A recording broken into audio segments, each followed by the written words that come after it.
Tough one. Well, I think I'm a monkey, but I think there's something up above too. That's for sure. Don't know what evolution is, but I don't honestly have any idea. Okay. Monkeys at one point. And this guy, I guess, well, that's a first. Where do we come from? Well, in the beginning, what do you guys believe about the beginning of human life? I came from my parents. Yeah, but way before that. So in terms of creation, evolution, what do you believe, Mason? Don't know what evolution is, but I don't honestly have any idea. There Okay. were monkeys at one point. You believe you're a monkey? Probably. Okay. How about Ben? Well, I think I'm a monkey, but I think there's something up above too. That's for sure. Okay, so you guys believe in God. I do, yes. Mason? Yes, I can say, yeah, probably. Yeah. Just a side point, were you guys raised in any sort of religion, like a church or... My whole life and went to church every Sunday. Say it again. Catholic school my whole life. And Mason? Oh, I was right. My grandparents were Catholic. Catholic, okay, so Catholic. I was raised Roman Catholic. Okay, so... I've been baptized. Okay, so you guys would say God in some way, shape, or form, but you think God probably used evolution, Mason? Probably. Okay. But there's life before God, too. Life before God. Okay, we'll get back to that. So second question, where do we come from? That's the first question. The second question is, what's the meaning of life? Who or what are we living for? Okay, now I want you guys to think about this because you guys are spending your time, you're moving towards some sort of goal in life of some sort, and what's the point of all this? What's the meaning? You live to make yourself happy, and you should not care what other people think. So what would make you happy ultimately? Be serious.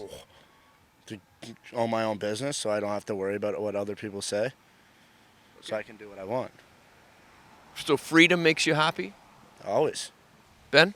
What was the question? Sorry. Yeah, what's the meaning of life? Well, who or what are you truly living for? Just take day by day. I'm happy I wake up in the morning, not 6 feet under. What happens after we die? So what do you guys believe about the afterlife? Mason, what do you think happens next? I can't even say I know because no one has proof of anything happening. Okay. There's heaven, but who knows if that's a real place. Do you believe, though, that in a spiritual reality of some sort, we're both hardware and software. You're physical, but you're also spiritual. Tough one. I don't know, actually. That's honest. Okay, and Ben, what do you think? What's next? I'll reunite with the guys that passed away earlier on in life, and that's about it. So you guys mentioned you were raised in a Roman Catholic school or a Catholic setting. Were you guys ever taught the Catholic view of heaven, hell, all that stuff? No, not me. Ben? Yeah, I did. Yep, I did. So I'm a Christian. Yeah. What do you guys think Christians believe about those three questions? Let's go back to the beginning. What do you think? What do you think I believe about where we came from? Christian and Catholic don't the same thing. God. Christian and Catholic. Well, that's a really good question. I'm hardly any religion. So actually, the Bible says we're made in God's image and likeness, right? So God has actually wired you guys, just like me, to believe in right and wrong, to understand truth and these types of things, right? And we're made in God's image, so that actually gives you intrinsic value. This is why we actually love people, right? As human beings, we love each other, right? We should. And the second question, what's the meaning of life? Well, the meaning of life is actually to bring glory to our Creator. And that might sound kind of funny to you. What does that even mean? It means to live in such a way that we show Him to the world around us in a way that's truthful. Here's the big question, though. What happens after we die? That's a fair question. And have you guys heard the message of Christianity? Have you ever heard, someone ever told you what the gospel or the good news is? Nope. I want to get this straight. So you guys have been crawling around Canada since you've been born. You're what, 17, 20, something like that? 18. No one's ever shared the good news of the gospel with you. Is that true? Truth. Ben? I'm not too sure. Okay. Probably not. Okay. So can I share it with you guys? Go ahead. This is important. So the good news is that our perfectly just and loving Creator God, who continually blesses us, has looked upon hopelessly sinful humanity and he sent his son Jesus Christ to bear his wrath in our place. And through his death on the cross and resurrection from the grave, Jesus showed his supreme power over sin and death, so that everyone who turns from their sin and puts their faith in Christ alone to save them will be made righteous and reconciled to God now and forever for his glory. Here's what that all means. All that to say, you guys were born, made in God's image. You have a conscience. You know right from wrong. You do bad things and you know it. You've lied. Yeah, we do. You've lied. You've stolen. You've done all these things. You know those things are wrong, but you do them anyway. No. God's goodness is your greatest problem because he actually keeps the books. He knows your thoughts, your words, your actions. You're going to die and stand before the God you know exists. You're going to give account. Picture a court trial. The problem is you're guilty. Everyone's guilty because we've all sinned. That just means we violated God's law. God's a just judge. The question is, how does God, guys, both uphold justice? Confession? Okay, so that's fair. So just picture the guilty criminal, Ben, saying, I'm sorry I've done that. And the judge would say, well, you should be sorry. That doesn't satisfy the court, though, because there's going to be a payment to satisfy justice. You agree? Yes. Right? I mean, you get, whether it's a parking ticket or you take a human life, there's got to be a payment. Yeah. So God himself in the person of Jesus becomes the payment so that I can be set free. God steps down from the bench. He lays down his life for mine. He pays my fine so he can dismiss my case righteously. And now he says, guys, you can live your life however you choose to live your life. The challenge is when you die, have you ever had a friend die young? Or family member? Yeah. Okay. Ben? Yeah. Okay. I mean, life's serious, life's dangerous. Here's the thing. We die, we stand before the just judge of the universe. He knows everything you thought, said, and done.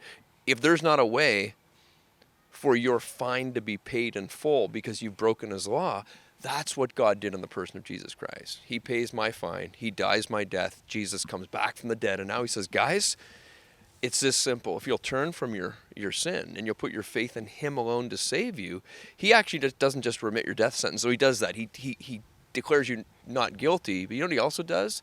He takes out the heart of stone, gives you a heart of flesh. And this guy... well, that's never happened. That's a first. But this is so important, man. So that's the good news. Have you ever heard that before in all your years? Now, you didn't think you did, and you said you hadn't, but will you at least think about that a little bit? I've never heard that. Do you think it's important to know what happens next? You never know what happens next. But I mean, in terms of like you live your whole life, do you think it's not? You think it's important to know what? Because you're dead a lot longer than you're alive, man. Like, do you not think it's wise to think about what happens after you die? Well, when you're living, you don't know what's going to happen next. You don't know what's going to happen tomorrow. You don't know what's going to happen from a year now. So why would you want to know what's going to happen when you're dead? Why are you thinking that far? You should take it day by day, live the life how you want to live, and not worry about dying. Do you think people should have life insurance? Most people want to plan that stuff ahead, right? So here's why, and here's actually the whole reason we know what I just said is true. Because the only way you could know what happens outside time if you actually had all knowledge and you were outside time yourself. God exists eternally, so he sees the beginning from the end. We tend to see very linear. Right, there it is. I can only see so far. God stands above the whole thing, and he stands outside of time, so he sees the whole thing. So what I've just told you is what he's told us to be true. I hope you guys think about it. It's pretty important. Will you guys at least maybe talk about it a little bit later as you do whatever you do?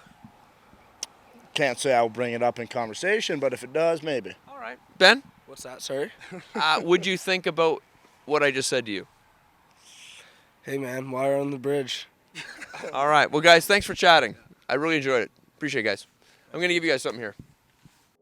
At the Crosscurrent, we believe that a church on mission unifies in the gospel and the gifts for the glory of God. And it's been our experience that gospel outreach, or Go Teams missions, are the easiest way for entire churches to equip their saints by example to normalize sharing the gospel and gifts together. That's why we invite you to take your Go Teams missions to the extreme. Extreme Go Teams missions with the Crosscurrent are local missions day trips into major urban centers for the specific purpose of preaching the gospel together through high-volume tracting, one-to-one witnessing, and even open-air preaching. Extreme Go Teams missions allow Christians and their churches to fully leverage the local missions expertise of the cross current and get equipped by example by walking with some of the most experienced equipping evangelists in Canada. But these missions don't stop there. The Extreme Go Teams mission was instrumental for me. It took me from kind of having a burden to actually seeing it demonstrated powerfully how it could and should be done, in my opinion.